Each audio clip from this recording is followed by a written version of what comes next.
He was a phenomenally brilliant man at being able to understand the machine of government.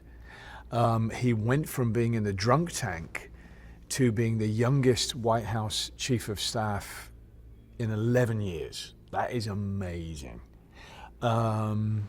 His wife, Lynn, very much his driving force throughout. But somebody who was phenomenally adept at learning the language first of academia, even though he was kicked out of Yale, learning that and then learning the language of power. And then later in life coming to be vice president and coming to be possibly the most powerful vice president that has ever existed. And somebody who has altered the global landscape forever.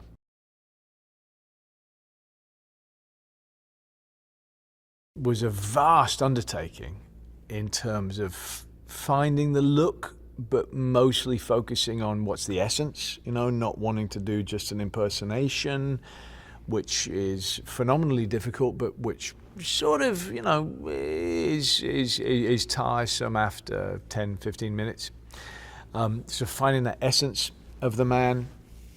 And then the deal that Adam and I made was I said to him, okay, look, what I'm going to do is I'm going to try as much as I can to come at it from a positive point of view of Cheney, that this must not be a predictable film. This must be a surprising film. This must surprise people. This must be attractive to people no matter which side of the political spectrum they're on.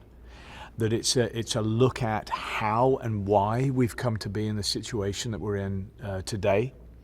That this was a man who was absolutely an incredibly consequential vice president, a very influential man, a man of real gravitas and power, a man of absolute brilliance in how to work the dynamics of government. And without him, we would not be where we are today at all.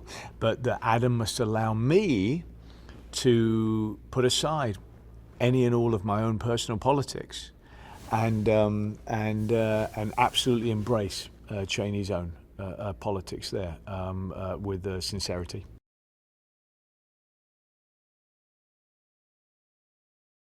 What I wish to do is there's no interest to me if I'm bringing my own politics into this. I should be a vessel, and I should absolutely embrace and adopt and find the good and the sincerity in all of Cheney's politics and approach it from that point of view so that we can counter each other.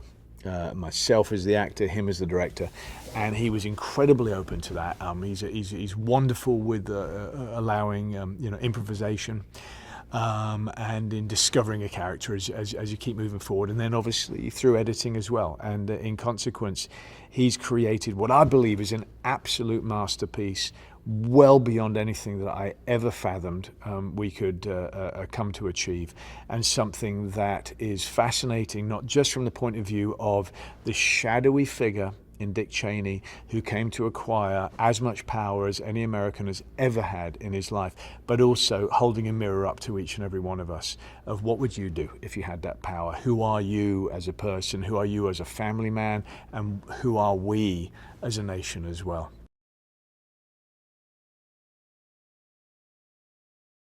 This is the third time working with Amy. She's one of the absolute finest and boldest actresses out there.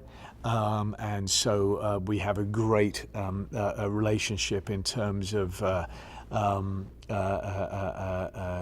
the cameras start rolling, of how comfortable we feel. Steve Carell is absolutely wonderful.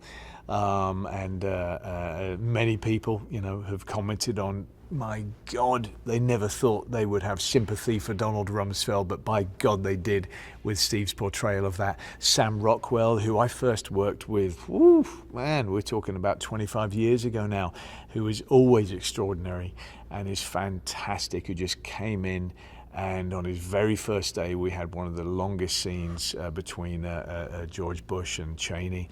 And it's just brilliant. And Lily Rabe and Alison Pill and so many others who names I'm not gonna give here. Tyler Perry, just a wonderful cast.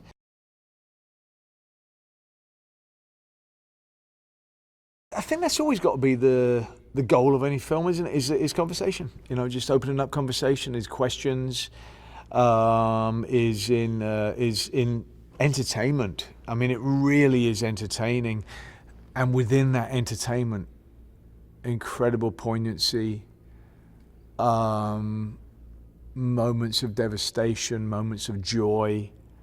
Like I said, this film brought up in me as much feeling as I've ever had watching any film ever.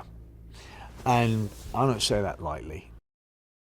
Hey guys, here's today's daily fact. Now, the Tin Man's makeup nearly killed him in The Wizard of Oz. That's right, Buddy Ebsen, who played the Tin Man in the classic film, was nearly killed by the aluminum-based makeup he wore for his role. According to his autobiography, he suffered debilitating symptoms including his fingers and toes curling and stiffening, and his knees bending the wrong way, and an inability to breathe.